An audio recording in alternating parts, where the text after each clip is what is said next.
Sekarang 4 wanita ahli neraka. Yang pertama, istri yang lisannya tajam, senantiasa mencaci dan menyalahkan suaminya. Bila suaminya gaib, maka ia berkhianat. Dan bila sedang di rumah, maka ia terus menyakiti suaminya dengan lisannya. Jadi harusnya hati-hati. Lalu memang ini peringatan, ini bukan untuk bahan olok-olokan, tapi memang harusnya hati-hati. Dan apapun yang suami tidak suka, maka harus hati-hati. Bapak Ibu tahu kenapa Khadijah radhiyallahu anha dapat jaminan istana di surga. Jadi pernah satu kali Khadijah radhiyallahu anha saking cintanya dengan Nabi SAW dan taunya bagaimana taat dengan suami, sampai tidak pernah Khadijah radhiyallahu anha mendahului perkataan Nabi SAW. Tidak pernah. Nabi kalau sudah bicara baru Khadijah jawab. Tidak pernah Khadijah lebih dulu bertanya. Itu, jadi dia selalu lakukan itu. Kemudian yang kedua, Khadijah tidak pernah angkat suaranya dengan Nabi SAW. Kalau intonasi suara Nabi misalnya kalau kita kasih angka 6, Khadijah pasti 5 atau 4. Tidak pernah di atasnya. Dan saking pekanya, sampai Khadijah bisa faham dari raut wajah Nabi, dan dari bahasa tubuh beliau, kalau beliau butuh makan atau butuh minum. Satu waktu pernah dalam hadis Bukhari, dan ini sebab dapat jaminan surga, pernah Nabi SAW lagi duduk bersama Khadijah, lalu Nabi SAW duduk dengan posisi Khadijah tahu kalau itu butuh makanan. Maka Khadijah nggak banyak bicara, mengatakan, saya akan ke dapur, lalu dia pergi ke dapur, urusin makanan kesukaan Nabi SAW. Nabi pun tidak tahu kalau dia lagi bawa makanan sebenarnya. Jadi ini saking pekahnya. Begitu Khadijah lagi mau datang ke kamar, Jibril datang dari langit alaihissalam, dan Jibril berkata, hai Muhammad, sebentar lagi istrimu Khadijah akan datang. Sampaikan salam Tuhannya. Allah kirim salam sama Khadijah. Dan salamku juga. Jibril kirim salam. Ini lihat ibu-ibu luar biasa. Salamku juga sama dia. Dan sampaikan kepadanya berita gembira. Kalau dia akan dapat istana di surga. Gara-gara apa? Pelayanannya sama suaminya nih. Istana surga yang terbuat dari mutiara dan tidak ada keributan di dalamnya. Kenapa tidak ada keributannya? Karena memang luar biasa. Khadijah pun tidak pernah buat ribut dalam rumah tangganya. Maka Allah berikan itu. Makanya ini poin penting harus digarisbawahi. Dan yang paling berbahaya memang dari perempuan, ibu-ibu hati-hati lisannya. Kontrol lisan. Karena kapan intonasi suara dan kalimat ini keluar kasar, ibu sedang hadapin suami. Laki-laki itu kalau digunakan kelembutan, dia akan menaungi. Ibu gunakan kekasaran, dia akan hadapi seperti hadapi laki-laki. Ibu jangan marah banting piring. Kalau banting piring satu, suami banting satu rak. Ya. Ibu nggak usah mau gaya-gaya pukul pintu, dia bisa robohin pintu, gitu kan. Nggak usah pakai kekerasan, karena laki-laki lebih kuat. Tapi ibu Allah kasih kalimat, suaranya ibu lebih lembut, ibu punya perasaan, ibu punya air mata, gitulah, ya. Jangan yang lain, nggak usah pakai cara laki-laki, berbahaya. Yang kedua adalah istri ahli neraka, ya.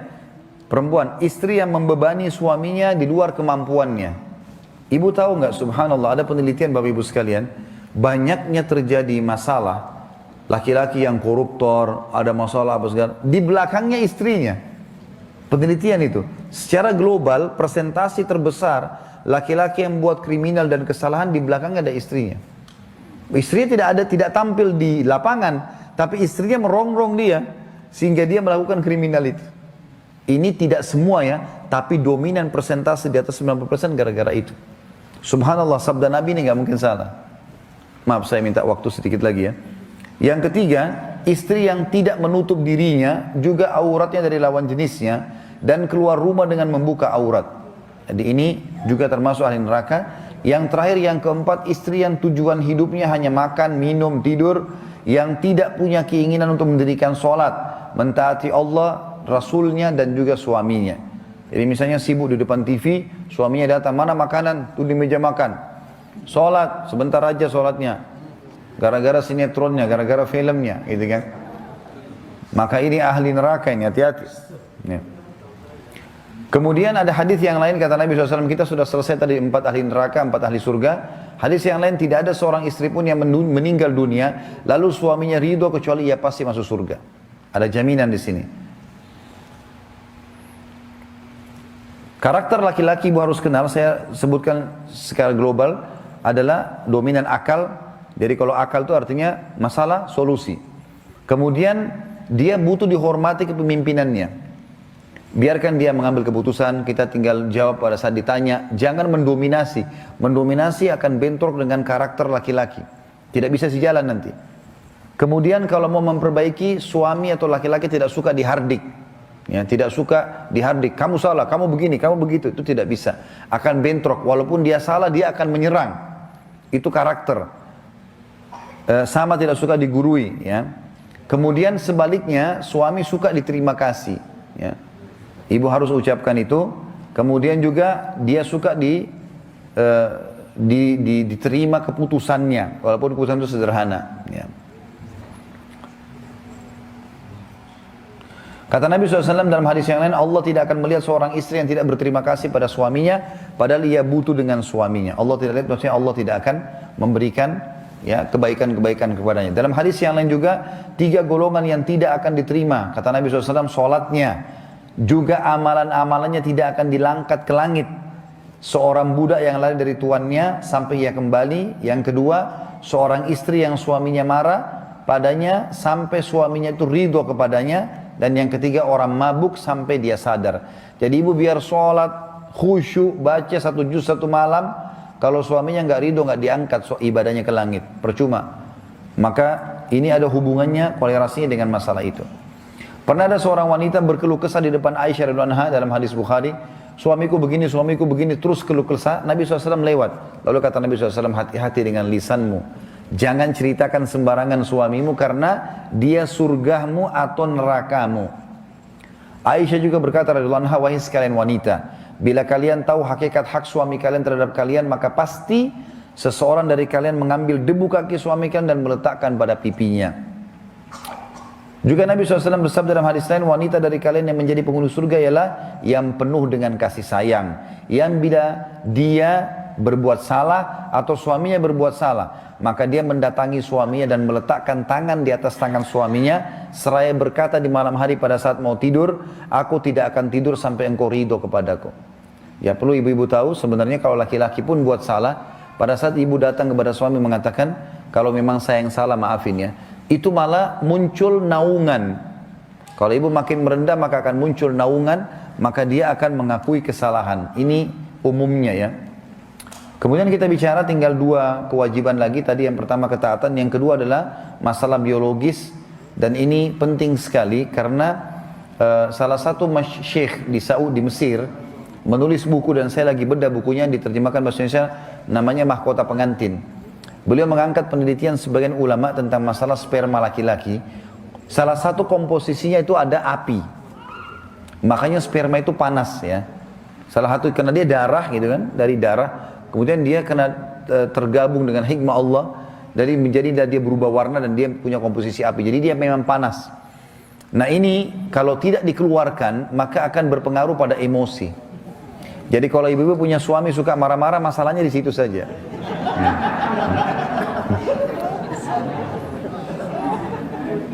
Makanya dalam Islam, dalam rumah tangga, istri itu disuruh layani biologi suami. Sampai perhatikan hadis Nabi ya, bila seorang suami memanggil istrinya keranjang, bahasanya jelas dengan letter seperti itu, letter begitu, lalu si istri ya, tidak mendatanginya, tidak mau datang, maka istri tersebut dilaknat sampai pagi. Kok bisa kesannya kayak perempuan terkekang di situ ya? Padahal sebenarnya bukan itu. Allah sebagai pencipta lebih tahu. Karena suami akan emosional, tidak akan penuhi kebutuhan, akan kasar. Pengaruhnya gara-gara biologis. Biologis itu berbahaya karena sperma itu panas. Dia nggak bisa mengontrol itu semua. Juga dalam hadis yang lain, bila seorang suami memanggil istrinya keranjang sedangkan si istri sedang dicorong asap rumahnya, maka dia wajib menjawab panggilan suaminya. Ibu-ibu saya kasih kata kunci, kalau mau dompet suaminya terbuka. Mau nggak? Pasti dia akan royal sama ibu-ibu. Bapak-bapak juga sini pasti akui. Ini di rumah Allah nanti disaksikan. Ada 3 hal yang harus dijaga dari laki-laki. Pertama matanya, pandangan mata. Makanya kata Nabi SAW, wanita ahli surga, wanita yang kalau kau lihat kepadanya kau akan senang. Berarti pandangan laki-laki berpengaruh sekali. Kalau suami ibu suka warna merah kah, warna biru kah, warna apa saja, pakai warna itu. Jangan ibu disuka warna biru pakainya kuning ya. Kenapa pakai ini? Saya tidak suka. Ya sudah, saya suka. Dari dulu saya gadis pakai ini. Jangan.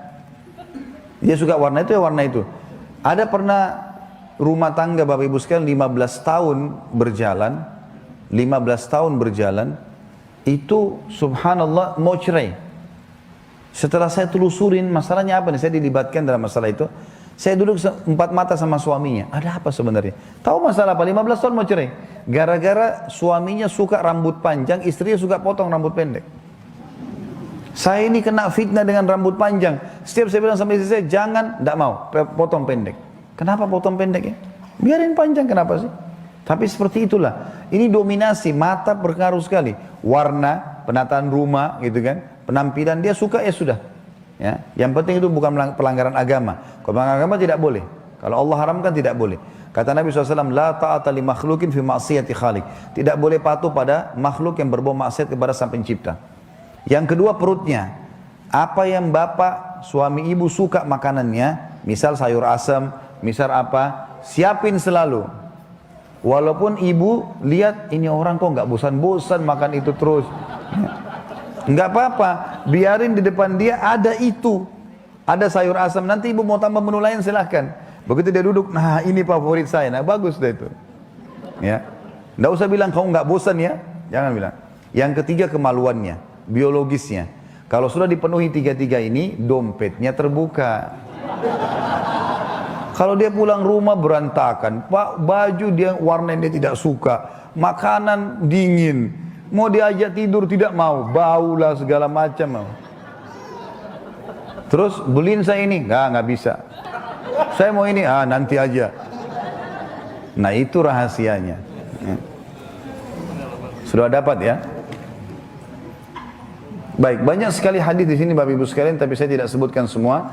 Yang ketiga yang harus dipahami adalah ibu tidak boleh beribadah sunnah kecuali dengan izin suami, terutama puasa sunnah. Kalau suami lagi libur, misalnya Senin Kamis, dia lagi cuti hari Senin.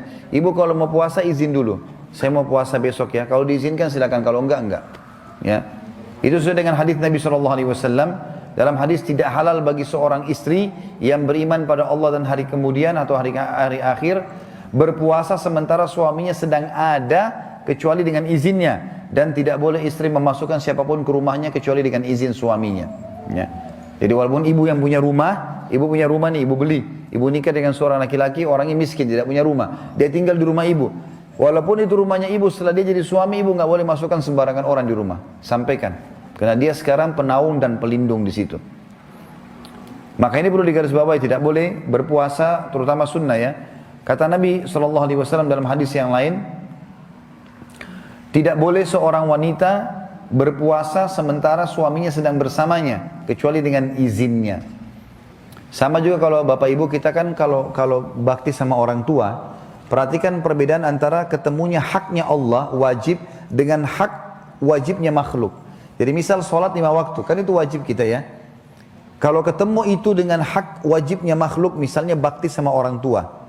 Kalau kita lagi sholat duhur misalnya, ibu kita atau ayah kita panggil, nah kita nggak usah batalin sholat karena wajib sama wajib ketemu. Wajib haknya Allah dengan hak wajibnya makhluk. Tapi kalau ketemu dengan hak sunnahnya Allah, misal kita lagi sholat sunnah, ketemu dengan hak wajibnya makhluk, ibu atau ayah kita panggil, kita harus batalkan sholat sunnahnya. Ya, ini nggak boleh enggak. Jadi kalau ibu kita lagi panggil, oh saya lagi sholat sunnah, nggak bisa, batalin. Sama juga kalau istri yang dipanggil oleh suaminya. Ini perlu digarisbawahi.